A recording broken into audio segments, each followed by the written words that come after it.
Hello everyone and welcome to my channel. Today I have a mixed media scrapbook process video for you, and I'm going to use this photo of my daughter as her thespian troupe president duties.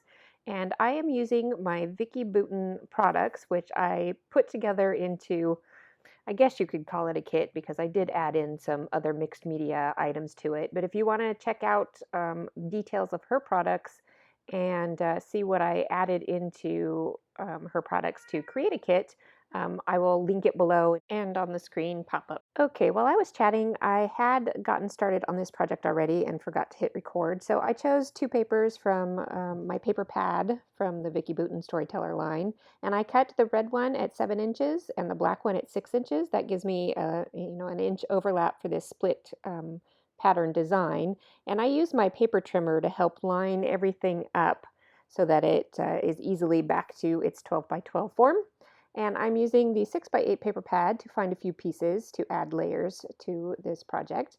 And I choose this butterfly mostly because it says photo op on it, but also because I know I'm going to be using my dies to die cut some fabric butterflies to go on this layout. And I did talk about that in the video where I showed all the Vicki Boutin products. I showed how to use her dies and stamps to create some fabric embellishments. So do go check out that video because there is a little tutorial at the end. And back to this project, I chose a few layers. I pulled out my butterfly dies to make my fabric butterflies, like I mentioned.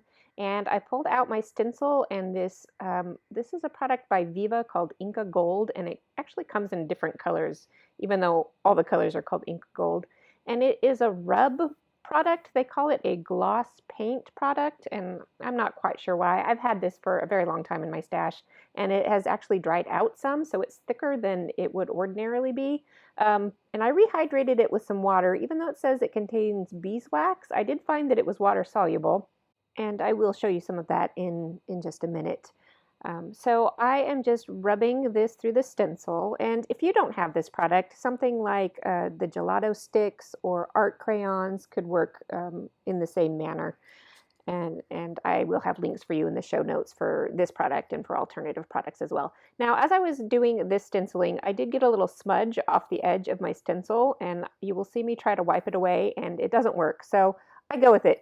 I turn a mistake into an opportunity, and I decide to purposefully smudge more of this product all over my page.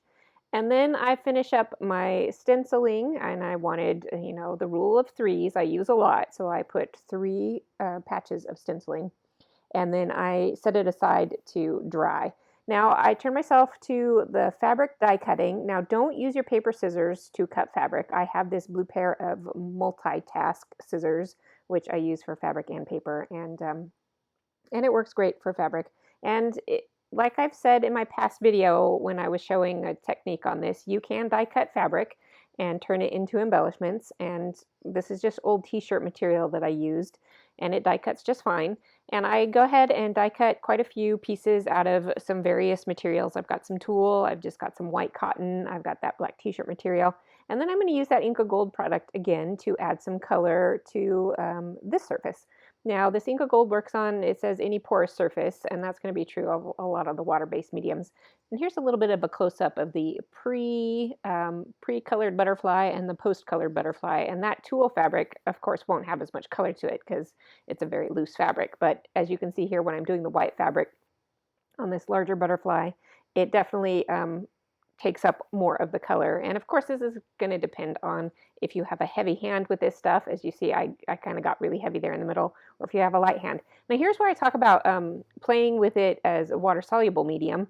And I had first tried to just press my dirty finger onto the butterfly, and that didn't transfer. But when I sprayed a little bit of water on it, then that allowed it to transfer. And I'm ready to move on. So here, I was noticing some flakes of the gold coming off, and I didn't want those to spread around. So I spritzed it with just some cheap hairspray. And that's a tip I've done on other layouts, mostly with chalk.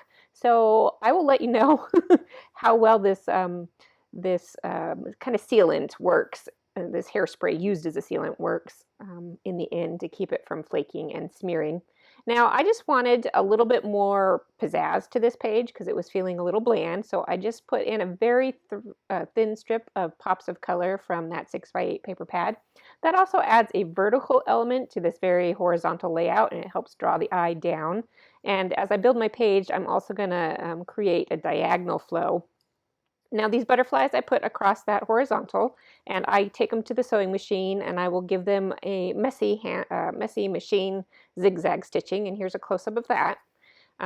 Because a lot of my layering ended up being messy, not intentionally, then I go with it and I make everything else I do from that point on intentionally. My photos and layers are ruffled and turned a little bit, and my zigzag stitching is messy. So that is how I keep all of that connected together. Now here I am. I put my title on, and I title it Spread Your Wings, and that's why I use the butterflies, because I knew I was going to do a title like that on this page. And now I'm adding some details with some ribbon, and I'm giving myself a spot for journaling. I left lots and lots of room down here, and this is where that diagonal flow comes in, from the top left corner of the title down to the bottom right corner with all my journaling. And I'm using a micron pen to give myself some straight lines. Now, often when I write without lines, all of my writing ends up on this skewed slant, which is a little too messy for me. Now you can just barely see the lines there. I did go back and darken them up. Trick with these pens when you're working with mixed media especially is to have a scratch piece of paper to clean the nib off on. Otherwise it's going to ruin your pen. So make sure you clean it off in between each kind of pen stroke there. And you can see me do that in the video. So I pull out my stash of embellishments, and most of the die cut pieces in this Vicki Boutin line were just too big for what I needed. So I turned to the sticker set because I knew there would be small elements in there, and I found a couple small butterflies, a little tag with some words on it, and then the chipboard stickers had these tiny, tiny little circles with these gold hearts on them, so that worked really well. And I get everything stuck down, and I am ready to move on to my journaling. And I'm back with all my journaling done. I'm glad I waited till the end of the journaling because I ended up having a lot more to say than I thought I would. So here I am finishing up that diagonal flow with a little cluster of embellishments down in the bottom right corner past my journaling, and that helps everything read diagonally across the page. So that is it for this project. I'm hoping that I will be back with some more process videos using this kit. I'm also going to be back hopefully every day this week again to bring you some various videos. I didn't get anything done last week because I wasn't feeling well. No, it wasn't COVID. I just have problems with headaches, and I had a particularly bad week last week.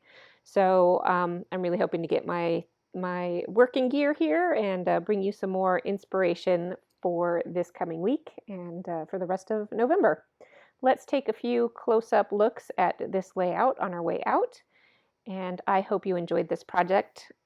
Please give it a like if you got something useful and helpful out of this, because it does help my channel grow on the YouTube algorithms, and I will see you next time.